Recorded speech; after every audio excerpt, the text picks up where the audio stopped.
Welcome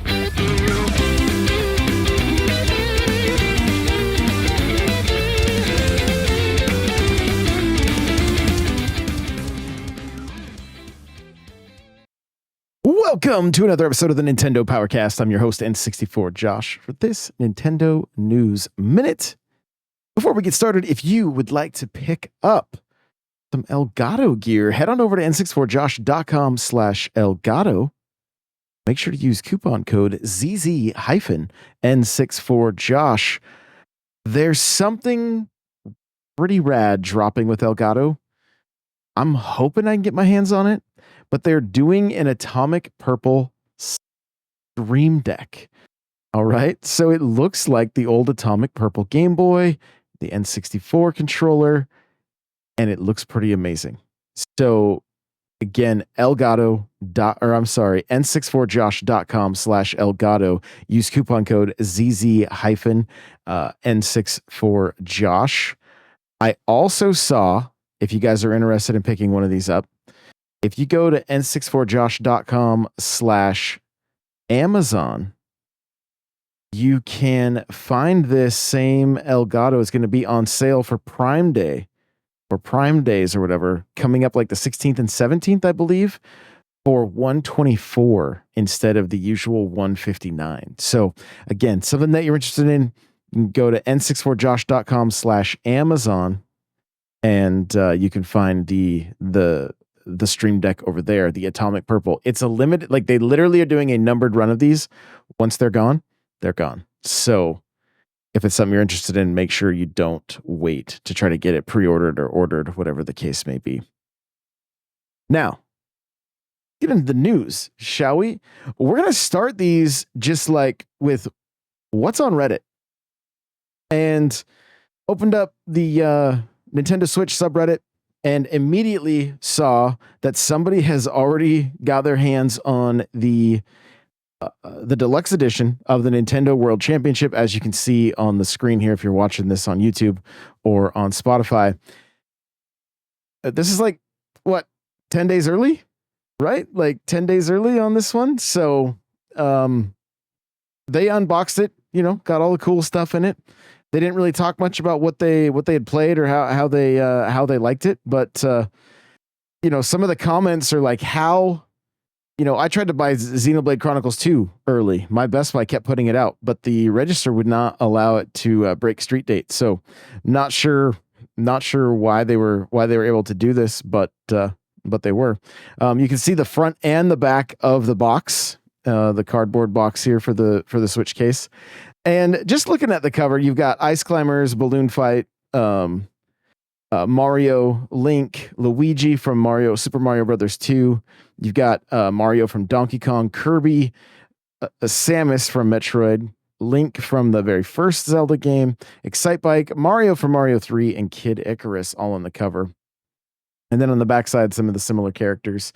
And it is worth noting, it looks like the party mode has people playing with sideways Joy-Con. So I'm curious if that's going to be something that it is limited to when you're doing this on the couch. But we'll have to wait and see. But it is kind of interesting that that's what they're showing. Typically on the back of these boxes, you will see like more like information as far as like what controllers and that kind of stuff. But because this is like the cardboard and not the back of the plastic, the actual Switch case, I'm assuming maybe that information is there, but who knows? I could be mistaken as well. It does say there's 150 plus challenges from 13 NES games, so should keep us busy for a little while.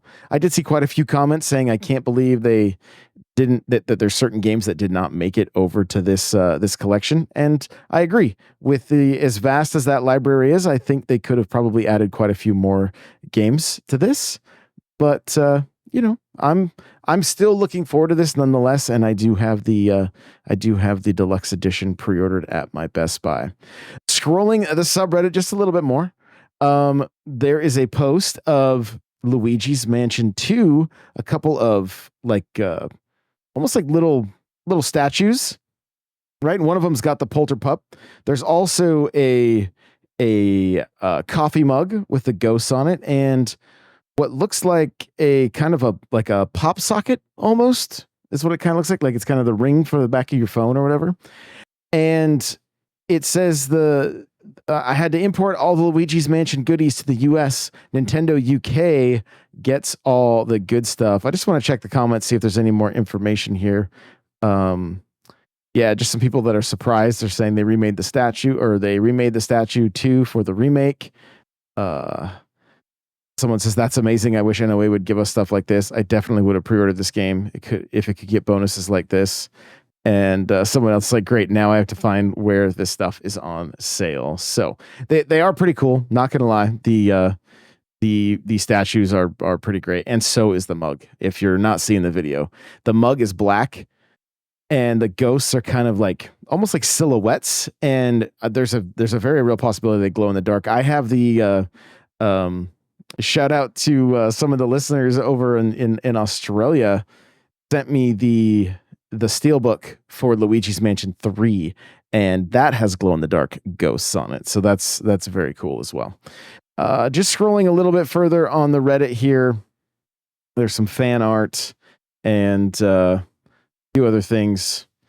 Everything else I think is pretty much in the news. So we're going to go ahead and jump over to mynintendonews.com, starting with a rumor that Dragon Quest III HD 2D remake may have male and female options replaced by Appearance A and Appearance B.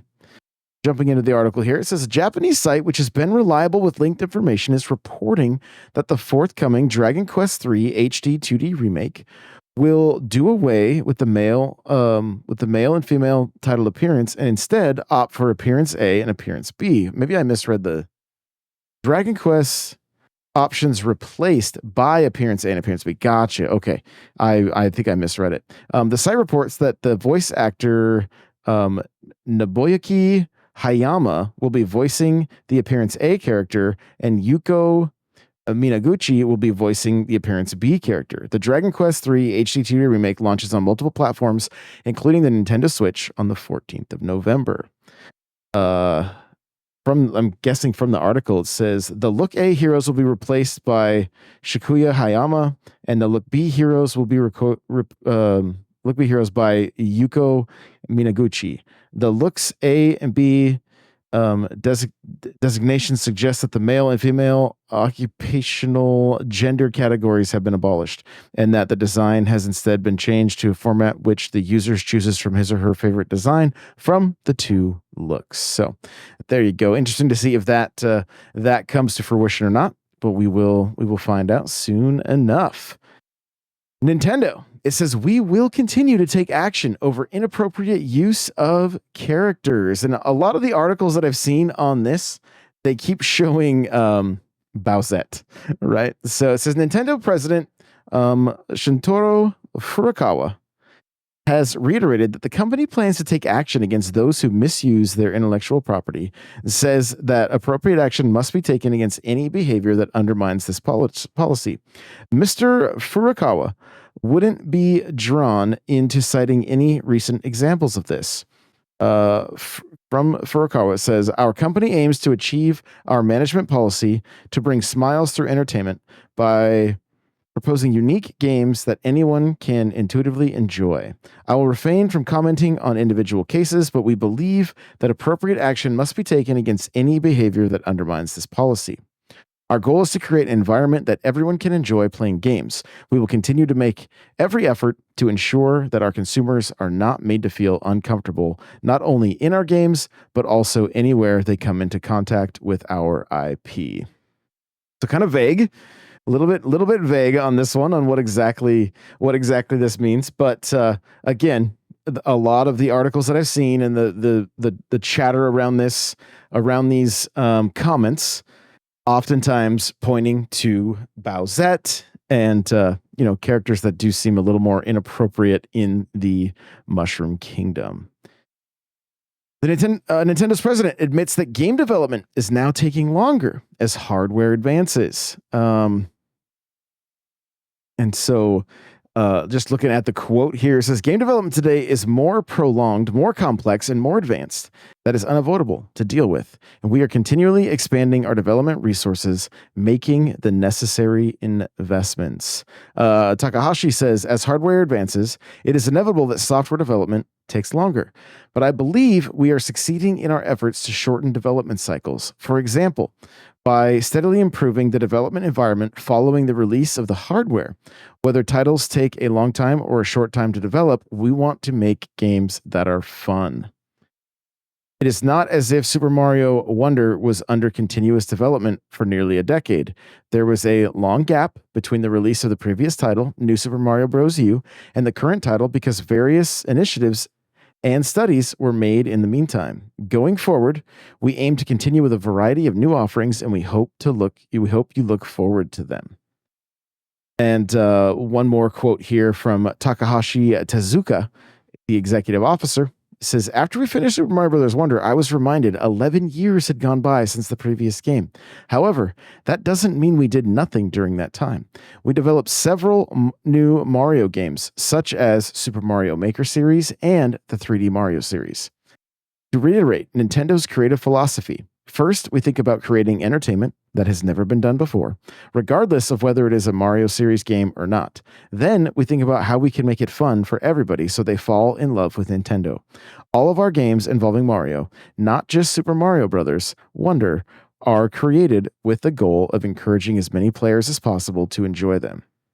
As for upcoming new titles, some will take time to develop, and others will be made in a short period of time. I hope you look forward to our new offerings. So, and I think the word on the street from what I remember hearing without having it in front of me is that Super Mario Brothers Wonder had basically unlimited development time. Like there was no like deadline. It was, this game is done when it's done.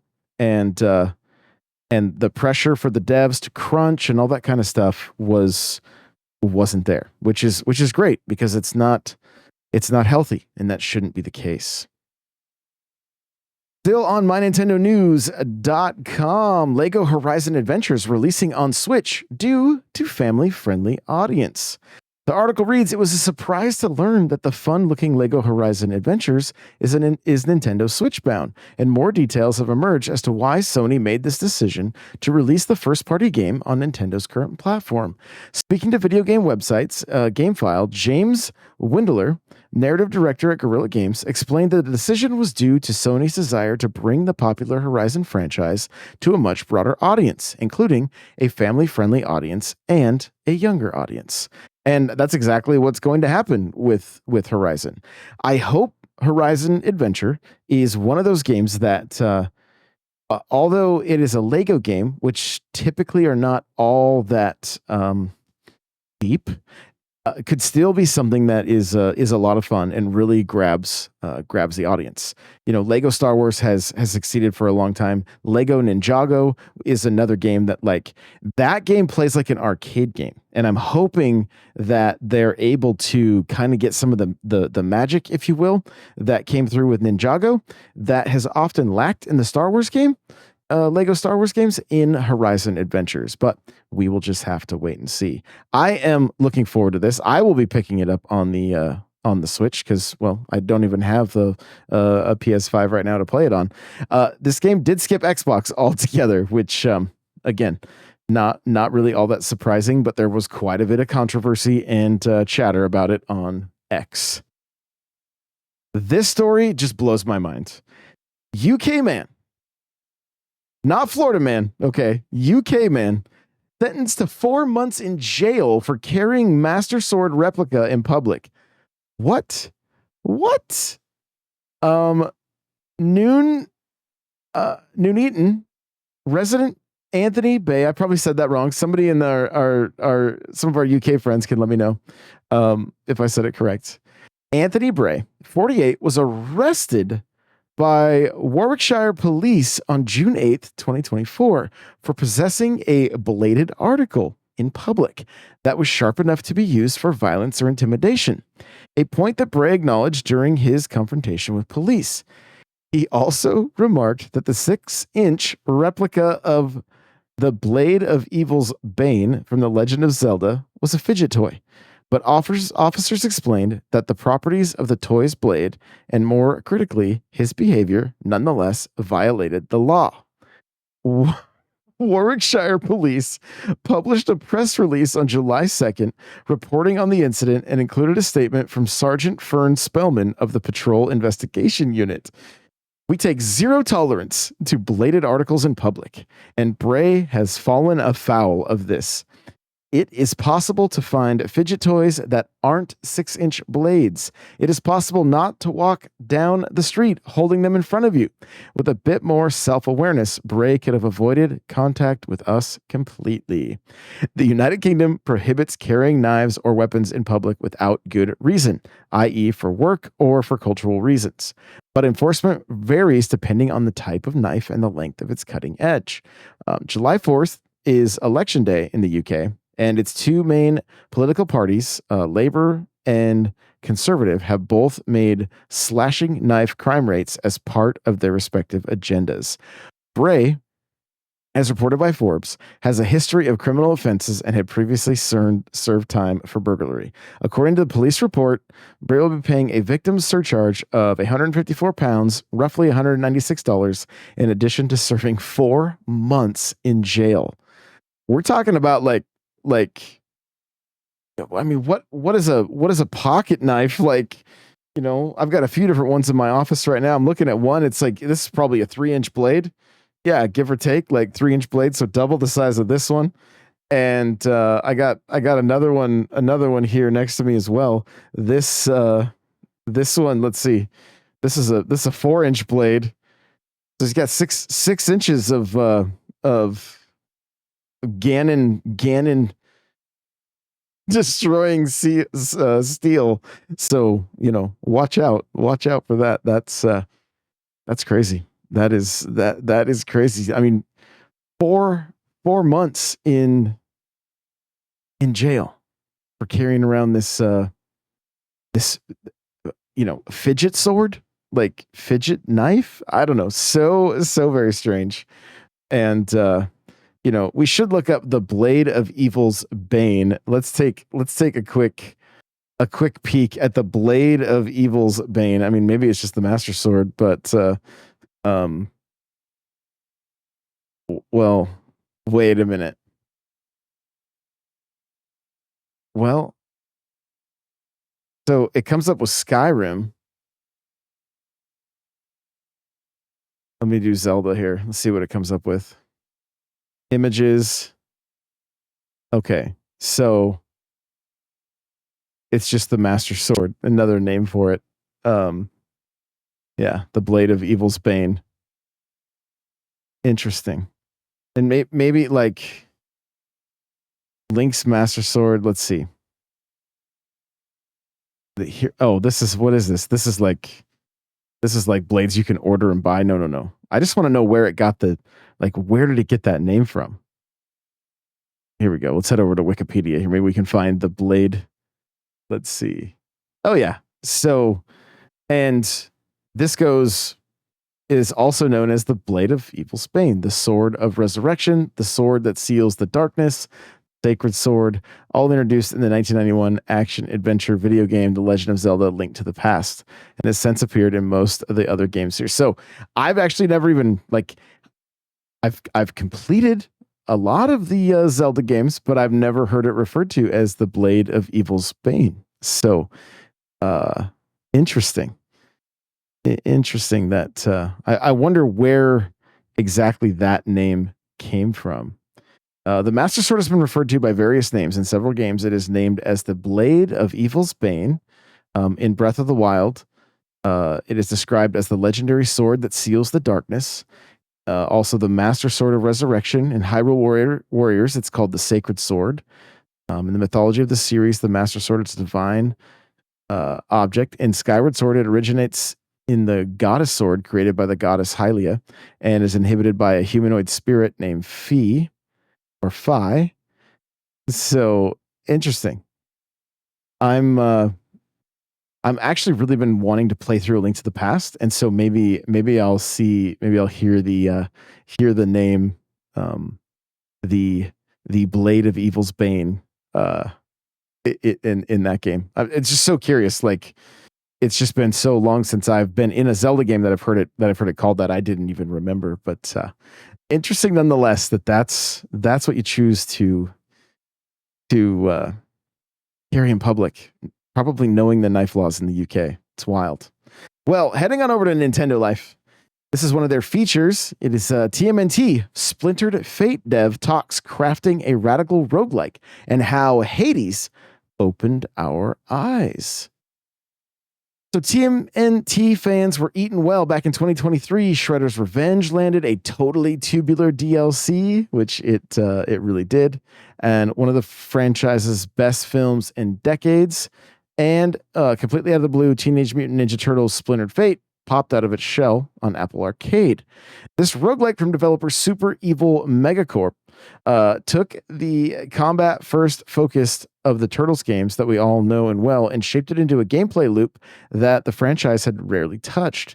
It bore the hallmarks of Hades with its difficulty curve, approach to action, and progression system, but with heroes in a half shell standing in the place of Supergiant's Greek gods. It all looked rather peachy, but appearing solely on Apple Arcade, the game was never going to pull in console gamers like Shredder's Revenge or Konami's Cowabunga collection. That is until it appeared at the April 2024 Indie World Showcase. After a year of mobile exclusivity, Splintered Fate is finally making a jump to Switch on the 17th of July.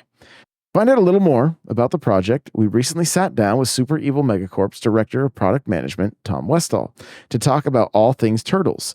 During our chat, we covered the team's roguelike inspirations and what it was like working with the TMNT legend Tom Waltz, and the most important question of all, who is the best turtle? So I want to skim the article a little bit. If you guys want to check it out, of course, just head on over to nintendolife.com. And the main question I want to focus on is I'm going to scroll to the bottom here and see if they say, okay, so at the very bottom, all right, very bottom, it says the biggest question of all, who's your favorite turtle? And did it change while working on Splintered Fate? A few years ago, I would have said Donnie, but now this is like asking me to choose between my children. I'm really attached to all four brothers and now and love each of them as individuals. But of course, together they are always their most powerful. If I really had to pick, I think Mikey's innocence and ability to find joy when all hope seems lost probably draws me most to him. That said, Raph is my most played. I love that. I'm honestly excited to jump into this because of the fact that it's is somewhat inspired by Hades, and Hades is so well loved. So one of the other questions they asked here is, it says, we can see a lot of Hades inspiration in Splintered Fate. Was this a specific touchstone during the development, and are there any other roguelikes you looked at in the process? Any comparison to a game as incredible as Hades is a wonderful compliment. Thank you. Hades in particular further opened our eyes to how roguelikes can tell epic stories that evolve over time and is considered a masterpiece by many for this reason. In particular, we felt we could bring our background in social gaming to see how we could innovate in this space. There are a lot of huge roguelike fans at the company, and we were definitely inspired by playing them. Games like Dead Cells and Slay the Spire changed the way many of us think about how many years and hours a roguelike can remain engaging. Another title that really inspired us was Children of Morta. This was a game all about family, something the TMNT franchise always prioritized above all else. We think Splintered Fate is a great addition to the genre, with many familiar systems, but also innovations in the co-op space that fans are really going to enjoy. There's another little quote here. It says, prepare to be surprised with each run and be sure to play as all the turtles. So this one has my attention as a fan of the Turtles. Also, as a fan of co-op. I cannot remember if this game is online. I really do hope it is, just because that would be incredible. You know, not not keeping my hopes up too high, because I know how things often go when games are coming over to the Switch. But if this game is playable online, that will be fantastic. Just because I would love the opportunity to run co-op with co-hosts and the community. I think it would be a lot of fun. So I am looking forward to this one. I do like the way it looks, and I'm excited to kind of see how it goes. And I'm hoping this is the game that can kind of change my mind about roguelikes. Like having a familiar franchise, a familiar IP like the Turtles, something that is near and dear to my heart, honestly, may be the very thing that I need to kind of change my tune on that genre. So fingers crossed that that is the case. WayForward is reviving its GBA game, Sigma Star Saga, for modern platforms. They put out a tweet that says, "Yes, it's true. As announced at last week's Anime Expo panel, Sigma Star Saga will return. This fan favorite shmup RPG will be coming to modern platforms and as a GBA repo cart in 2025. Further details will be revealed in the future." And so I'm going to go ahead and play the video real quick. That's kind of loud. We'll go ahead and turn that down. And I just want to take a peek at what this game looks like.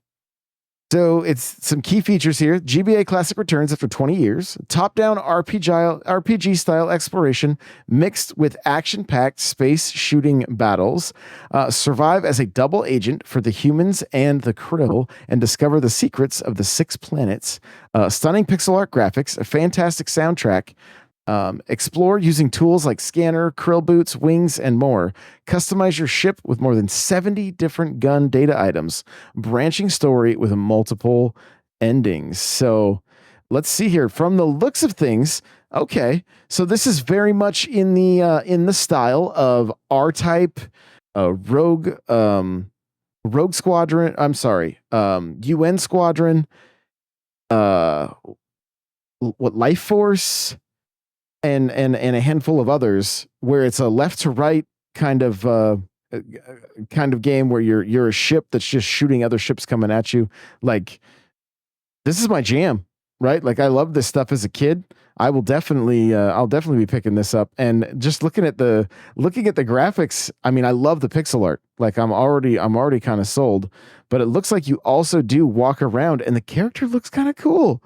It looks, I mean, it looks a little goofy. Not gonna lie, the costume's kind of funny. I'm just kind of scrolling through real quick, just kind of scrubbing through some of the video here, and I'm guessing that the character looks like a krill when he's got the costume on. Like they said, you're a double agent, so this could be really interesting. And I'm honestly kind of excited. And there's very few things, like if WayForward has their name on something, typically I'm excited by it.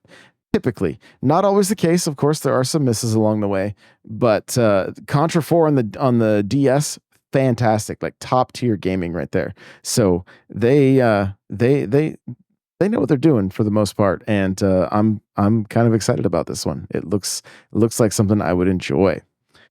Paper Mario: Thousand Year Door was Nintendo's best-selling Switch game in May 2024. But Switch showed the most significant drop in hardware sales. So taking a quick peek here at the at game sales for May of 2024, number 1, Ghosts of Tsushima from Sony.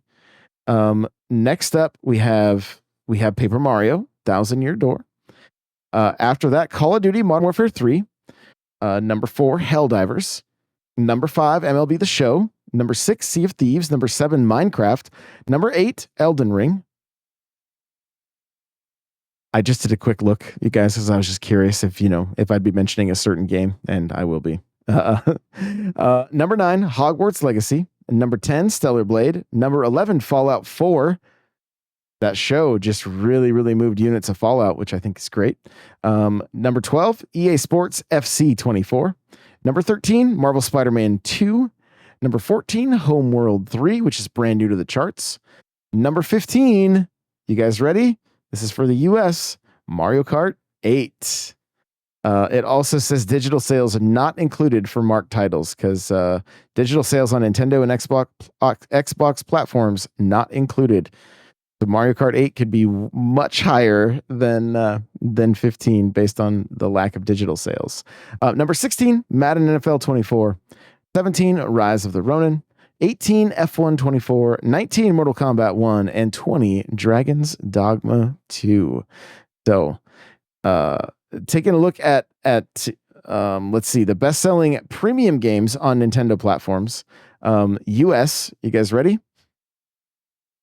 Paper Mario, and then Mario Kart, followed by Peach Showtime, Princess Peach Showtime, Super Mario Wonder, Hogwarts Legacy, Minecraft, Super Smash Bros. Ultimate, Pokemon Scarlet and Violet, Mario Party Superstars, and The Legend of Zelda, Tears of the Kingdom. And again, no digital sales are included with those. So, last little bit from the article here.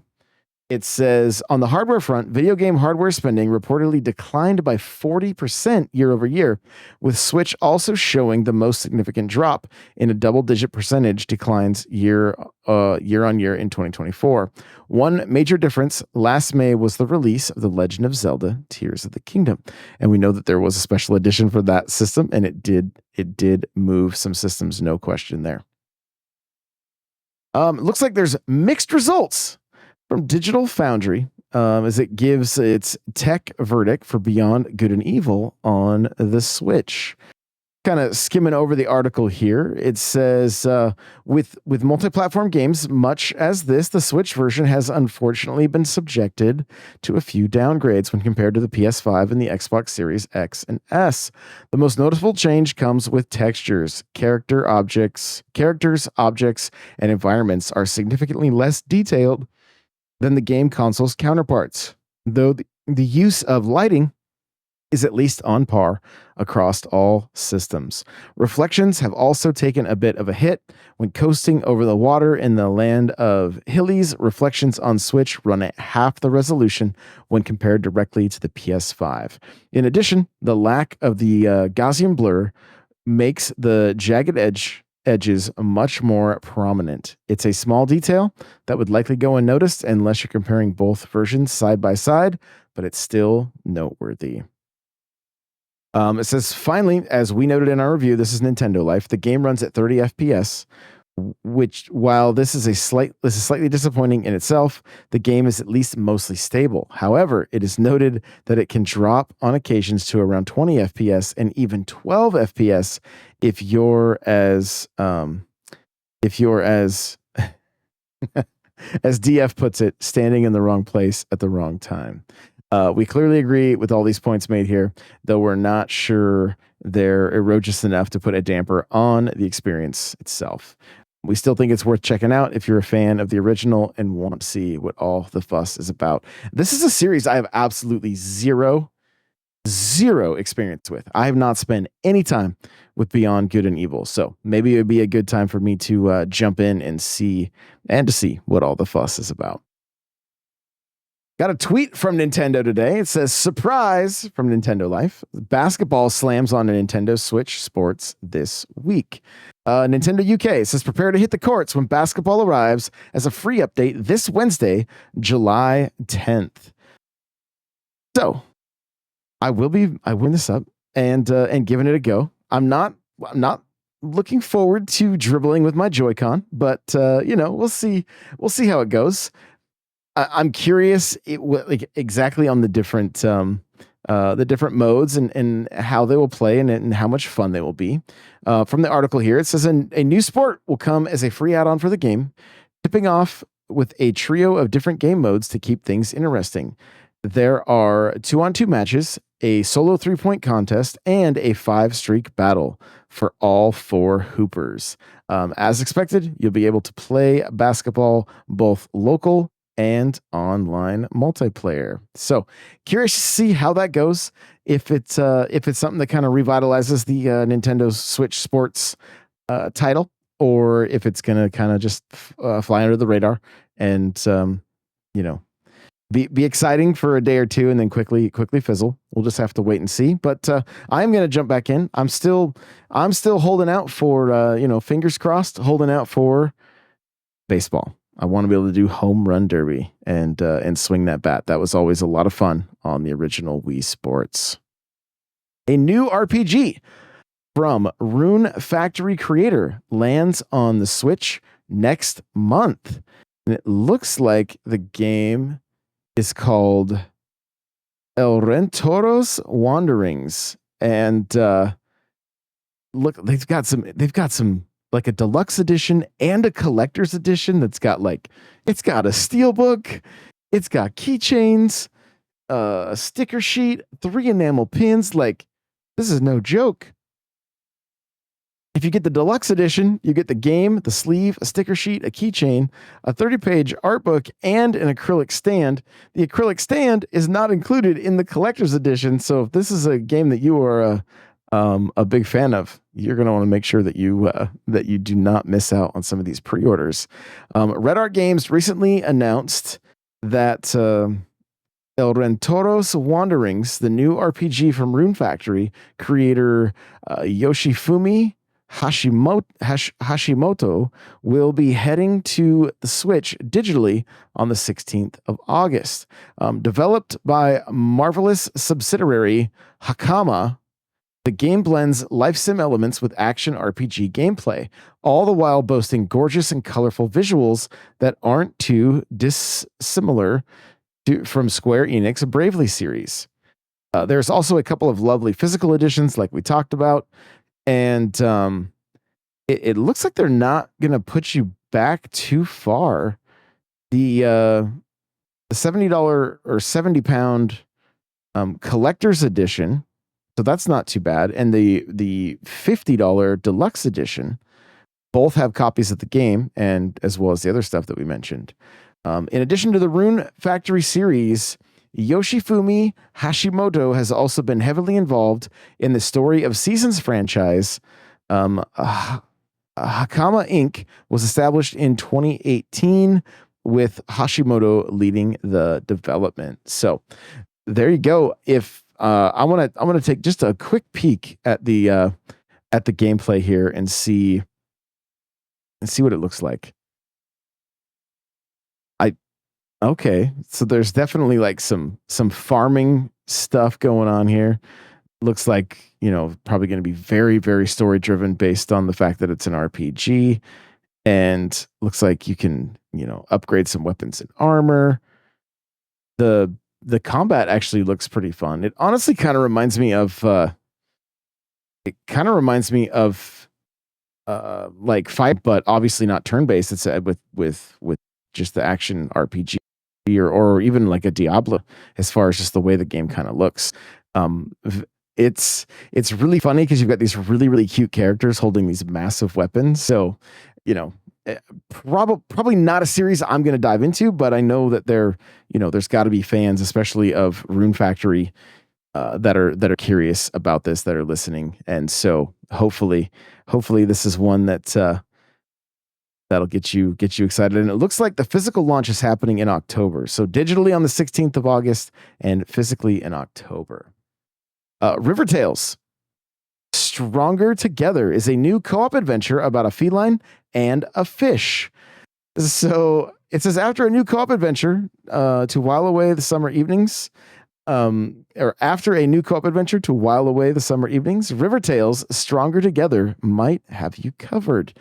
This 2-player platformer landed on the Nintendo Switch eShop last week, and it looks really rather sweet. Developed by Kid Onion Studio, River Tales will see you playing as either Furple the kitten or Finn the fish, navigating the land and river in hopes of saving the former's family. Those prone to barking out instructions while caught up in the couch co-op chaos will have plenty to get in here. Each character has its own skill set, so you'll have to work together to solve puzzles and beat bosses, not to mention keeping the cat and fish on or off the land as you go. The game also offers a single-player lone wolf mode made for those who prefer to go alone, where you can play as both characters from a single remote. But as anyone who has ever experienced the joys of It Takes Two or Unravel 2 will tell you, this will likely be better enjoyed as a pair. And I've not played It Takes Two, but Unraveled and Unravel 2. Unravel 2 was a lot of fun in co-op, like a lot of fun. And so if this is saying it's similar to those, I'm going to take a quick peek at the trailer here. The graphics are very interesting. Like I kind of like the art style. The cat and the fish, they look like they were ready to duke it out. The fish it's got grass hanging out of his mouth, which I think is super funny. Almost like the fish is like a farmer. And it looks like, I don't know if this is much of a gameplay trailer. I'm kind of just skimming. Okay, there's some gameplay there. But yeah, it's got some really what looks like to be kind of cool platforming. You've got different means of, like, the fish is like pulling a boat with the cat on it. Lots of different costumes for each character, and it looks, I don't know, it looks very well made, honestly. So might be something that I end up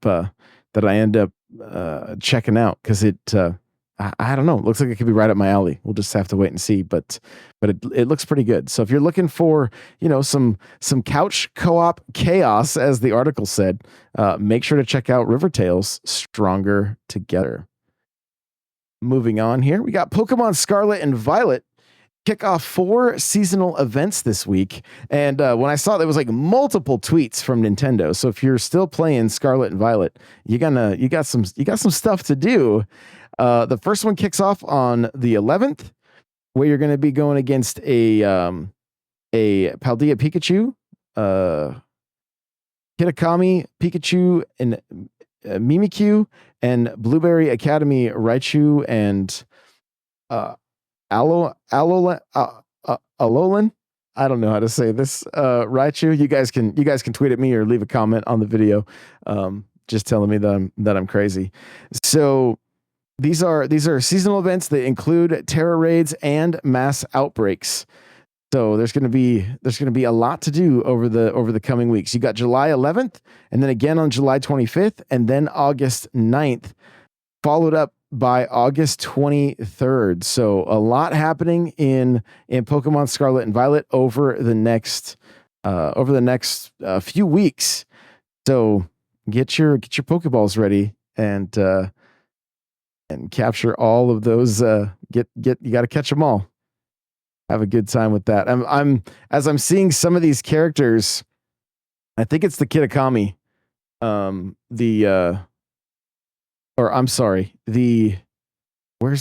It's these new little fish.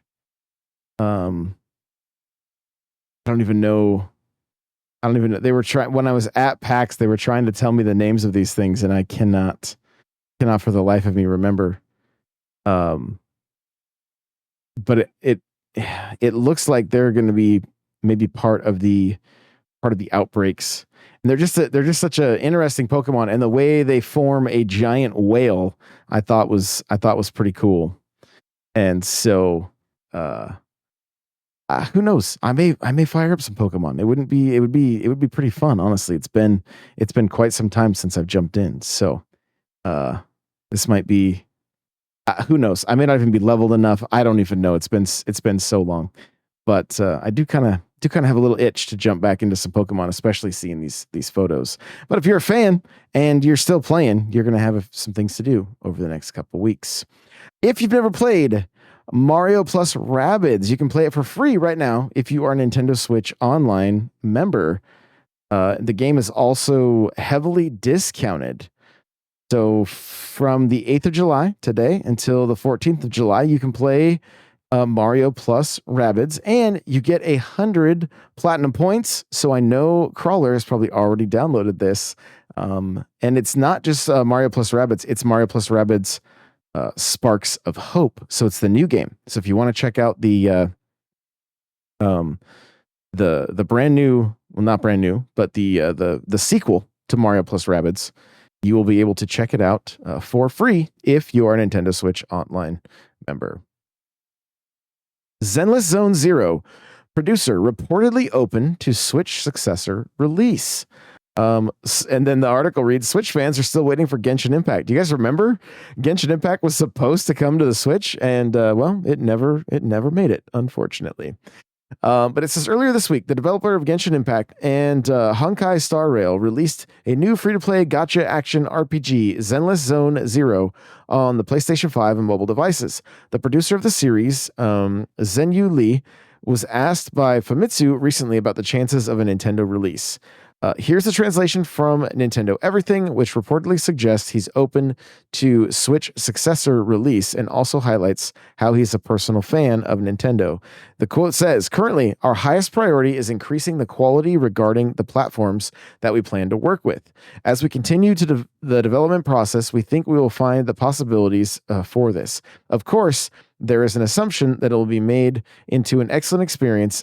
And as a personal fan of Nintendo, I will be very happy to see that become a reality. So we'll just have to keep our eyes open. I actually made some ads, and I'm continuing to make ads for this game over on TikTok.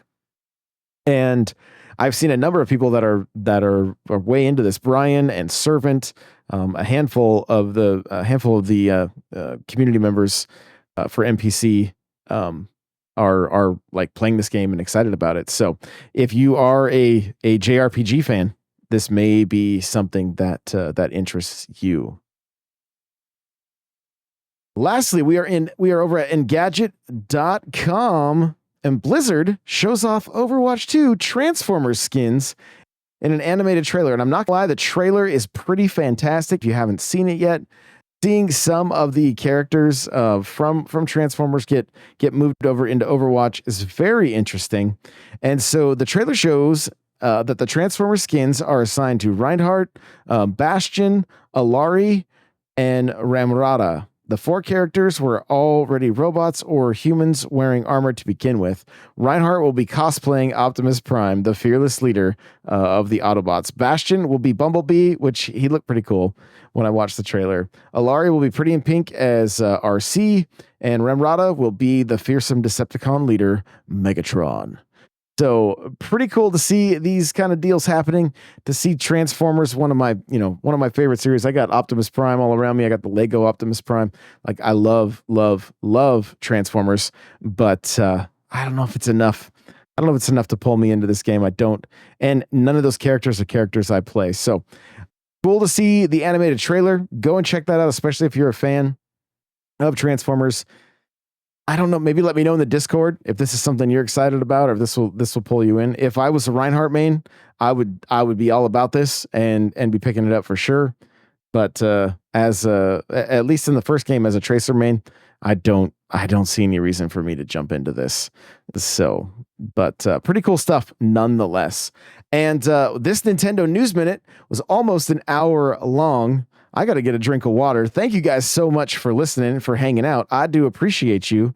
And please feel free to roast me for the Blade of Evil's Bane that I didn't realize was the name of the Master Sword, because I deserve to be roasted for that. Much love, you guys. Remember that you matter, and I am always rooting for you. I appreciate everything that you guys do. Thanks so much for listening, and we will see you in the next episode. Bye now.